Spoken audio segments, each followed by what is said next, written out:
घाटे में पहुंचा दिया कि जितना दिल्ली सरकार का आज का बजट है उतना मात्र तो डीटीसी का घाटा है जो आपके समय में खड़ा किया गया। आपके समय में उतना घाटा है जितना दिल्ली सरकार का पूरा बजट है। सब बंद कर दिया। हमने आने के बाद में इंटरस्टेट बसेस शुरू करी। हमने आने के बाद में सब बता रही हूं, सुनते रहो, बीच में जाना मत, सुनते रहो। इंटरस्टेट बसेस हमने आने के बाद दोबारा शुरू करी।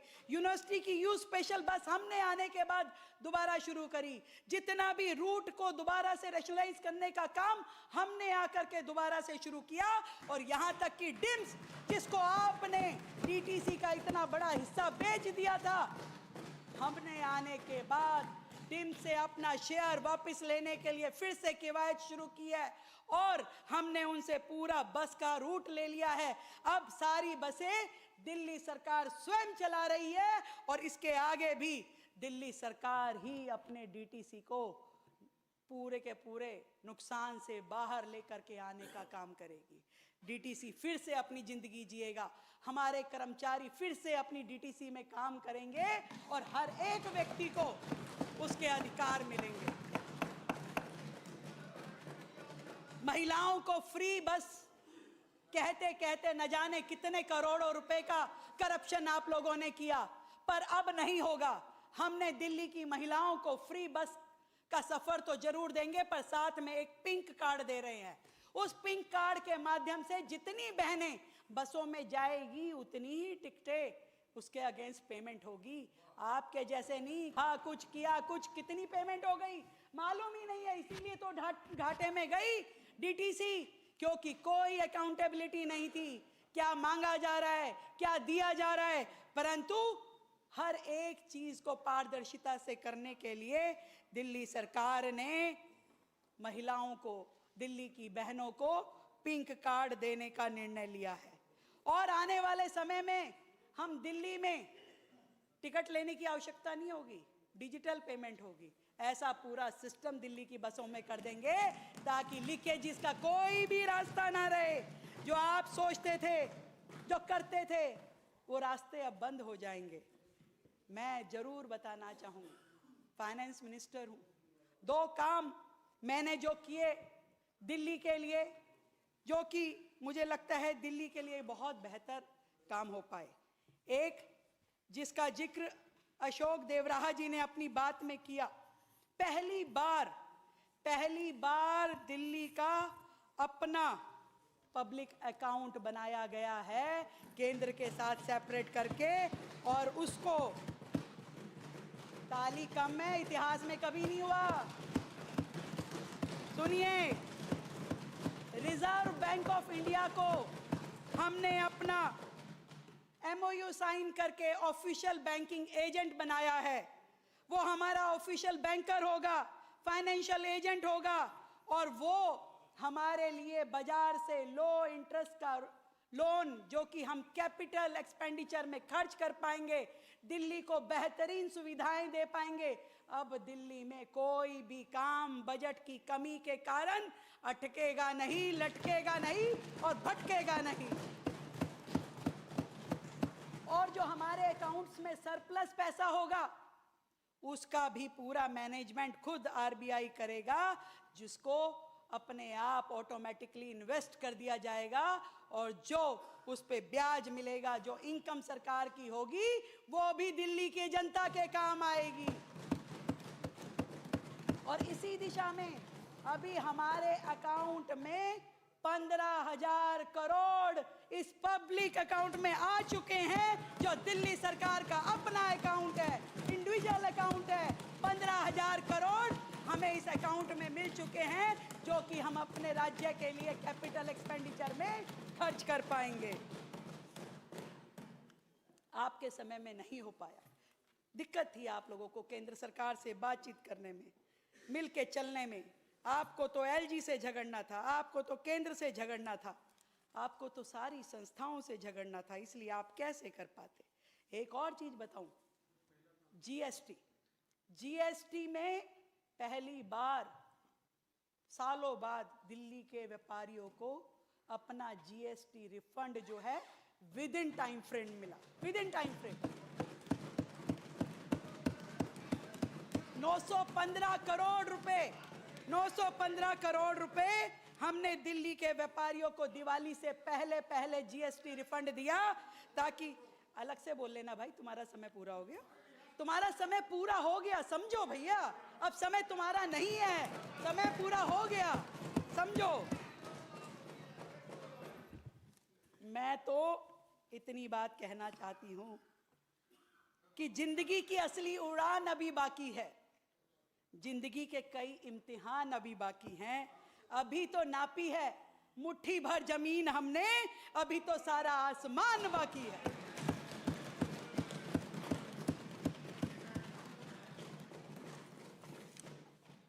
ये अजय भाई बैठे हैं तो एक पर्चा जरूर पढ़ना चाहूंगी। इन्होंने कहा सिलेंडर नहीं दिया, 2,500 रुपए नहीं दिए। अरे सुनो सुनो तो, तुम्हारी बात का जवाब दे रही हूं। अध्यक्ष जी मेरा टाइम 2 मिनट इनके हिसाब से कर देना। कहा जी सिलेंडर नहीं दिया और 2,500 रुपए नहीं दिए। मैं बताऊं हमने क्या क्या दिया, तुम्हारे अकाउंट में क्या क्या दिया, ये सुनिए। डीएमआरसी की पेमेंट जो आम आदमी पार्टी की सरकार में दी जानी चाहिए थी, फेज 1, 2 और 3 की 9,087 करोड़ रुपए हमने देने का वादा किया। तभी डीएमआरसी का काम दोबारा बढ़ पाएगा। इसी तरीके से पेरिफेरल एक्सप्रेस वे के अकाउंट में जो पैसा आपकी सरकार के समय दिया जाना चाहिए था, वो सारी रोड दिल्ली के लिए बनी। आज दिल्ली में कितना ट्रैफिक कंजेशन कम हो पाया इन सभी एक्सप्रेस वे के कारण से। 3700 करोड़ रुपए उस अकाउंट में पेंडिंग है, जो हमें देने पड़ेंगे आपके कारण, आपके समय की पेंडिंग लायबिलिटी के कारण। इसी तरीके से पावर विभाग की 3326 करोड़ रुपए आपके समय के पेंडिंग लायबिलिटी आज की वर्तमान की दिल्ली सरकार को देनी पड़ेगी। आप पूछते हो सिलेंडर, आप पूछते हो ये थोड़ी ना बता के गए थे आपकी ये लायबिलिटी पेंडिंग है। अभी तो सुनते रहिए, इतना बड़ा परिचय, थोड़े थोड़े मेन स्पोर्ट्स के बच्चे 3 साल से उनको प्राइज मनी नहीं मिला, 24 करोड़ रुपए उस हेड के भी पेंडिंग हैं। आपके हॉस्पिटल्स के प्रोजेक्ट के लगभग 1800 करोड़ रुपए की देनदारी हमारे ऊपर खड़ी है। बच्चों को, बैकवर्ड क्लास के, हमारे इकोनॉमिकल बैकवर्ड बच्चों को, माइनॉरिटी के बच्चों को जो है स्कॉलरशिप 17 करोड़ रुपए उस हेड में अभी हमें देना पड़ेगा, जो आप नहीं देके गए हैं। ऐसे ही आरआरटीएस के अकाउंट में 250 करोड़ रुपए जो आपको देने थे, आपने नहीं दिए, हमें देने पड़ेंगे। जय भीम स्कीम जो बच्चों के इन्होंने कोचिंग के लिए देनी थी, 150 करोड़ रुपए की लायबिलिटी, 15 करोड़ रुपए की योजना बनाई। आज इतने सारे कोचिंग सेंटर खड़े हुए हैं, 150 करोड़ रुपए मांग रहे हैं भाई, कह रहे 150 करोड़ हम भी हैं, पता नहीं कौन कौन इनके साथ में मिली भगत में था। 150 करोड़ रुपए की लायबिलिटी सरकार पे खड़ी हुई है। और तो और छोड़ो, कितने शर्म की बात है, कोविड के समय में जो सरकारी कर्मचारी, जो डॉक्टर जिनकी मौत हुई, उनके पैसे भी इन्होंने नहीं दिए, वो भी हमें देने हैं, वो हमने दिए, वो हमने दे दिए। ऐसी ये सारी लायबिलिटीज इनको चुकाने में लगे भाई। मिलेगा, सिलेंडर भी मिलेगा, 2,500 रुपए भी मिलेगा, चिंता मत कीजिए। ये हमारी सरकार है, नरेंद्र मोदी जी के विजन की सरकार है। एक एक शब्द जो कहा है उसे पूरा करेंगे और उस पैसे को हम देंगे। आप लोग क्या जानो मिल करके काम करना क्या होता है, एजेंसीज को आप में इकट्ठे मिल करके चलाना क्या होता है। इस पूरी की पूरी सरकार में आपने टकराव को अपनी रणनीति बनाया, अराजकता को आपने राजनीति बनाया। आपने कब काम करने की कोशिश करी? आपको तो केंद्र सरकार से भी यदि कोई सब्सिडी आती थी, कोई ग्रांट आती थी, तो आप वापस भेज देते थे कि कहीं केंद्र सरकार का नाम ना हो जाए।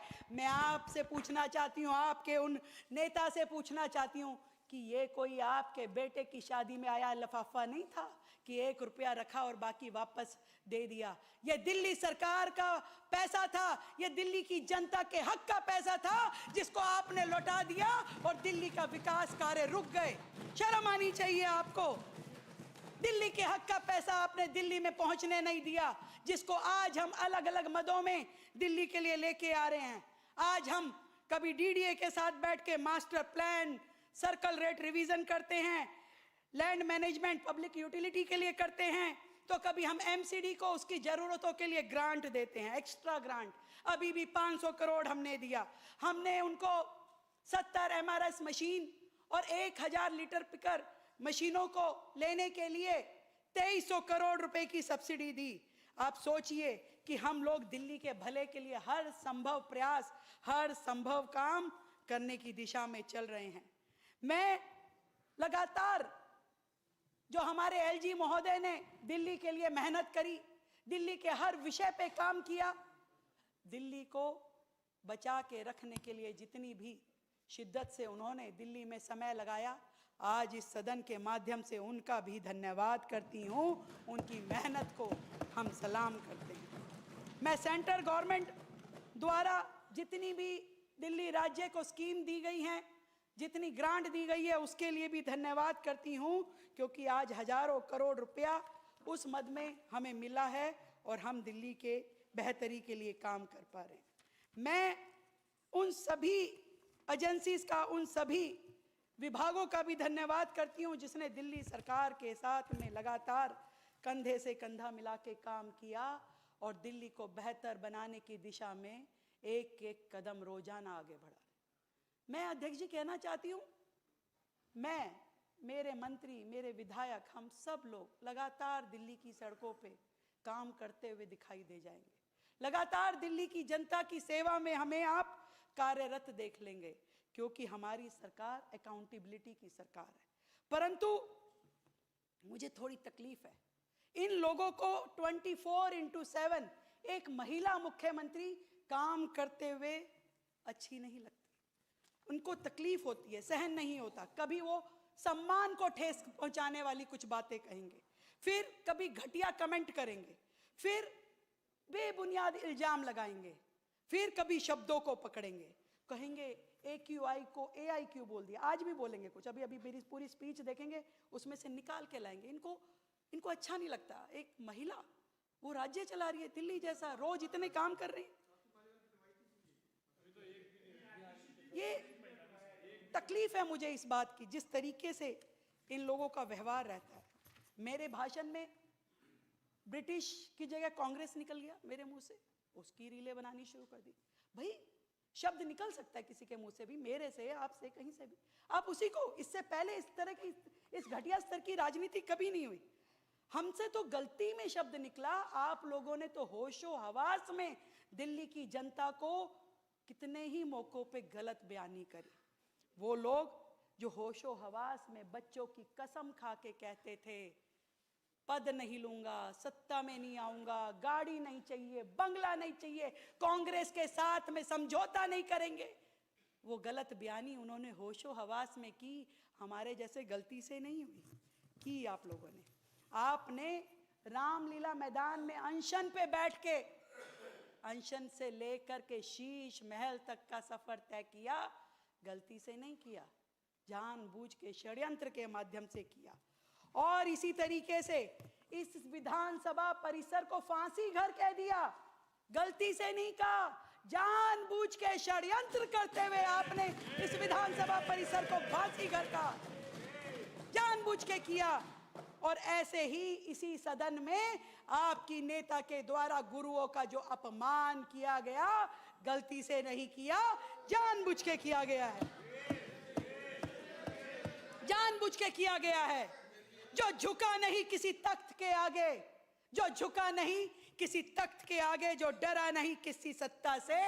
जब अंधकार ने साहस खोया, जब अंधकार ने साहस खोया, जब सत्य मौन से डर गया, तब नानक बन के खड़ा हुआ, तब नानक बन के खड़ा हुआ, दीप बन के तूफानों से लड़ गया। राष्ट्र का मान है गुरु, राष्ट्र की शान है गुरु, राष्ट्र का मान है गुरु, राष्ट्र की शान है गुरु, सनातन की अमर पहचान है गुरु, सनातन की अमर पहचान है गुरु। गुरुओं का अपमान कतई सही नहीं।